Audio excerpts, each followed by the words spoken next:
Hi folks, welcome to another YouTube vid. Please do subscribe or like if you enjoy this stuff. It just lets me know that people are engaged and I'll keep doing them. So I use this YouTube channel for kind of discussions. I don't have any notes or anything. You basically get a stream of consciousness of me, but I try and shed a bit of light conversationally on what's happening in the Middle East. And um, I've got my X or Twitter account, which I use for kind of just having fun arguments with people or floating new ideas, which is great because you get loads of feedback and response, and sometimes that sheds new light or helps me clarify thinking, which I really enjoy. And then I've got my Substack, which is where you get my long kind of written pieces.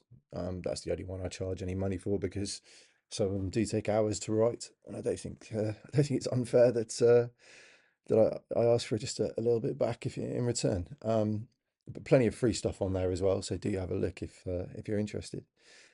Um, so today I'm going to talk about Gaza and a ceasefire and some of the factors that I think might be playing into some of the discussion we've seen recently, which essentially noises from both sides seem more amenable to a ceasefire than we've seen in any other time in the previous 9 months. And I think there's a number of reasons for that. So let's start with the Hamas side. Okay, they're not doing well. There's sort of a narrative out there that somehow Hamas are having a really good war and are winning in some way. I don't think that's the case. Okay, one area they are winning in is in the international space. Their disinformation campaign has been compelling. It's hit all the right notes to get people emotionally charged about what's happening in Gaza.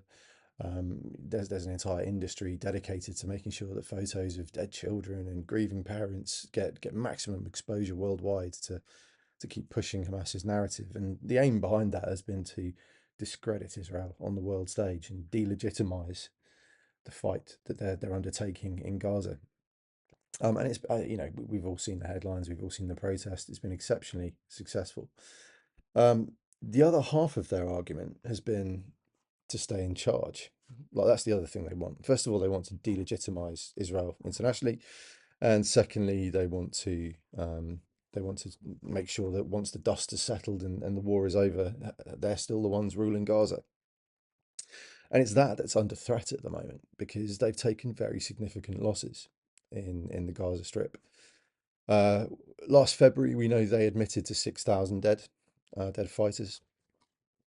The Israelis at the same time were claiming 15,000. Obviously, it's been a good number of months since then. I think we can extrapolate and say, certainly with a relative degree of assurance, that they've lost somewhere between 15 and 20,000 fighters by this stage, and possibly more. I mean, it's hard to judge because obviously the Israelis aren't releasing their targeting data.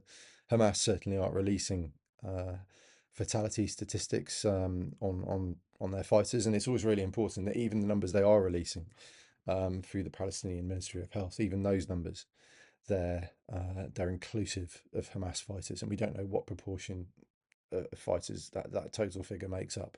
But my estimate is it's somewhere 15 to 20,000, possibly more. Out of a total of 40 when they started. So the Al Qassam and the Al Quds brigades, Al Qassam being Hamas's fighting brigades, and Al Quds being the fighting brigades of Palestinian Islamic Jihad. A total of 40 to 50,000 when they started. So significant attrition, 50% of their fighters. Now, some people will have joined, but they won't be trained. They won't be as kind of competent um, as perhaps the original cohort would have been. So, that's not great for them. On top of that, the Israelis, I think, have been focusing on Hamas's infrastructure in Gaza. From the IDF soldiers I've spoken to, they've actually been fighting in ghost towns for the most part. They've seen very few civilians. They've seen very few actual Hamas fighters. They've seen whole streets empty, and Hamas are using those sort of Taliban Iraqi insurgent tactics of popping up, firing off some rounds, and then disappearing, and then firing mortars and indirect fire weaponry to try and inflict damage on the IDF. So there's no sort of head-to-head kind of constant combat, which will have reduced their casualties. And I think that's why we've seen so much infrastructure destruction in Gaza, because that's what the IDF have been focused on. It's about deleting Hamas's ability to fight in the future. So And unfortunately, a lot of that infrastructure has been schools and hospitals. And a really good example, I had a chat this week with some signals intelligence types, and they've worked out that Hamas are actually using Snapchat as their primary means of communication. And you can track this quite openly. You can't, you can't open source just hack into what someone's sending, but what you can do is look for concentrations and heat maps of where Snapchat's used. And it's heavily focused on hospitals. So what they'll do is they'll go away, take the video they need on their phones. They'll go to the hospital on a pretext, it could just be refilling a jerry can. They will then hook onto the Wi-Fi, send the photos they've taken, send the videos they've taken, receive their orders in return, and then go away again and carry out their mission. And you can really clearly see on the map the heat spots over hospitals, which explains so much of the civil damage. Like, we know the universities we used as recruiting and indoctrination centres. We know the science labs in the universities we used for developing weaponry and used as armories. So, you know, this is again all on Hamas.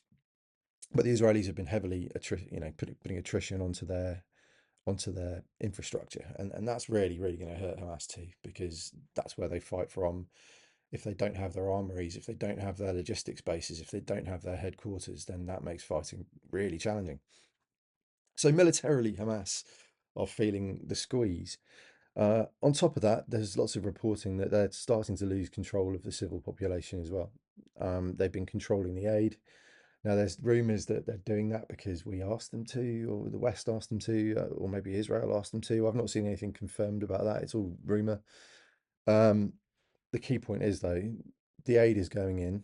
I think this the figures I've seen from both COGAT and the UN, I think we're at a calories per person now higher than at the start of the war, but it's just not getting distributed. And a lot of that lies with Hamas, and rightly, the Palestinian Gazans are pissed off with that and are starting to turn on Hamas. And we're seeing a lot of videos in the last couple of days of local civilians being beaten by Hamas for not complying with their regime. So people are starting to turn on them, which puts their survival as the governance of Gaza in future under threat. Add into that the fact that Qatar, it's understood, are threatening to chuck out the Hamas very senior leadership that live in Doha. Obviously, the Muslim Brotherhood, the sort of Turkey who give military support and sort of strategic direction, Qatar who are the money guys, and then elements of the Egyptian security services. They form the Muslim Brotherhood sort of power structure. Um, if Qatar throw out the Hamas leadership, then Turkey have said they won't take them either, which leaves them in a real bind. That's them sort of in the wind. Um, Clearly, that's difficult for them too. So there's a number of really significant factors that might push Hamas towards a more reasonable negotiating position.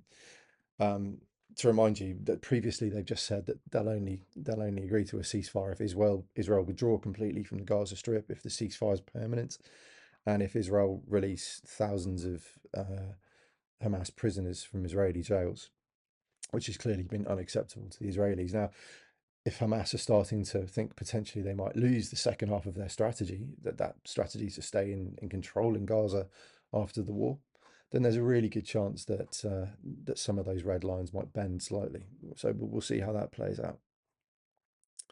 And on the Israeli side, there's reporting that the IDF are pushing for a ceasefire as well. And I've written about this quite extensively because you've got this weird disconnect where Israeli politicians like Netanyahu and Gallant have said things about destroying Hamas and removing them completely. And I've said right from the start, and you can check my X feed, 12th of October. As soon as the war started, I don't think that was ever an option. Hamas are too deeply embedded. Their tunnels are too deep. I mean, some of them are 12 stories deep under Khan Yunis.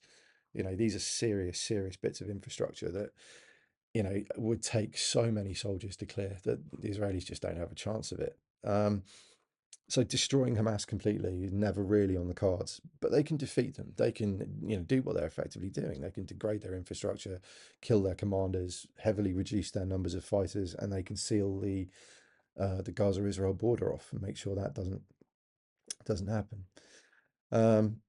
So Israel seized the Netzarim corridor, which is a strip east to west across the middle, just below Gaza City, separating it from Khan Yunis. They control freedom of movement in that area. There's fiber optic cable, there's facial recognition software. They have got serious handle on the movement of people in those areas. And they've also controlled the Philadelphia corridor. And that's something else that's really hurt Hamas. That's cut their supply lines from Egypt. Now, there are tunnels that go from Gaza into Israel. We don't know if the IDF have found all of those yet. It's possible, but I'd say it's unlikely just because there are so many. But Hamas's resupply has been seriously hampered by that seizure of the Philadelphia corridor. And so, from an IDF perspective, they're looking at this and saying, well, what more can we really do? Unless the Israeli government wants the IDF to commit to a 10 to 20-year counterinsurgency campaign where they try and bring in new governance for Gaza that is Israeli sympathetic, whether they embark on a generational, effectively brainwashing campaign to bring Gazans around to a way of thinking that's more amenable to Israel's existence. I mean, I'd be very reticent of that if I was an IDF general. It's what we tried in Iraq and Afghanistan, and it just doesn't work. It might have a chance of working if the population at the start of the war were neutral or positive leaning, but when they already hate you and you've just bombed a vast percentage of their of their country or their region or their area, the odds of then bringing those people round to your way of thinking, I would suggest, are zero. So a counterinsurgency campaign seems very foolish to me. So the IDF, I think, are quite reasonably asking, as the Rafah operation finishes up, what more can we realistically achieve here?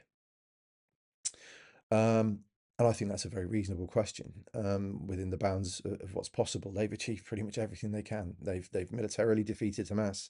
They've destroyed vast amounts of their infrastructure. Hamas do remain in control, but they're destabilized. Um, and yeah, I think that's if Israel are able to withdraw from Gaza in the near future with all those things intact and still have control over that Philadelphia corridor at the Egyptian border, then that feels like as close to military success as they could have hoped for at the start of the operation. So I can see where the IDF are coming from. Obviously, Netanyahu denies this and keeps going with the destroy Hamas rhetoric. But the key point here is the hostages. There may still be some alive. I really hope there are. And it's really important that they come home if they're alive. And that's the flanker, as it always has been in this conflict, is what do Israel do about the hostages, and how far are they, how much are they willing to give up, how many Hamas prisoners are they willing to release, how much ceasefire are they willing to impose, how much permanency to that, and how much territory they've taken are they prepared to give back. Are they going to give up the Netzarim corridor? Are they going to give up the Philadelphia corridor, which I think surely must be a red line because that's Hamas's lifeline? If they hand that back, then you know there's nothing to stop Hamas rearming and gaining strength again in future. So there's all kinds of areas here where Israel might have some flex and bend, but it's going to be tricky. And so in terms of a ceasefire, um, I think that's still quite difficult and still a little way off. The final factor, I think, is the requirement for something to be done about Hezbollah in Lebanon. We're talking well over 7,000 rockets fired into Israel.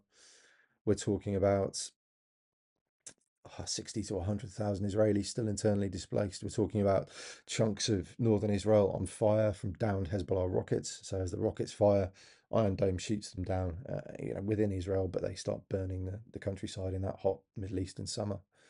It's not acceptable. It's not a situation the Israelis can allow to continue. Hezbollah are making noises that they're doing all of this because of what's happening in Gaza, which is patently nonsense. It's all part of a plan by Iran to put the squeeze on Israel, as I've spoken about previously. Um, but if Israel could somehow avoid a ground war in Lebanon, which will be costly, it'll be challenging, it'll be internationally condemned, it will be the IDF will have a lot of casualties if they do undertake that ground campaign. If Israel can find a way to avoid that, I think that's probably a very good thing. And if Hezbollah are being straight down the line about ceasing fire in northern Israel, if Israel stops in Gaza, obviously that's a leverage point for Hamas in the negotiations, but also it could work out as a good thing for Israel. But none of this, I don't think, gives a permanent, enduring solution. So ceasefire or no, Iran aren't going anywhere, or the Iranian regime, I should say, in Tehran They're not changing their aims of regional hegemony. They're not changing their aims of getting rid of Israel. And so whatever we see in Israel at the moment is probably just a pause before the next phase of violence, whenever that is. I don't think there was ever a political solution to this situation because the aims of Iran are so at odds with the existence of the state of Israel, and that makes this an enduring conflict for the very significant future. So there we are. I think that covers pretty much my thoughts on a ceasefire. I hope you found it interesting. As I said, please do like or subscribe, and I'll keep doing more of these things. But aside from that, I wish you well, and I will see you next time. Thank you.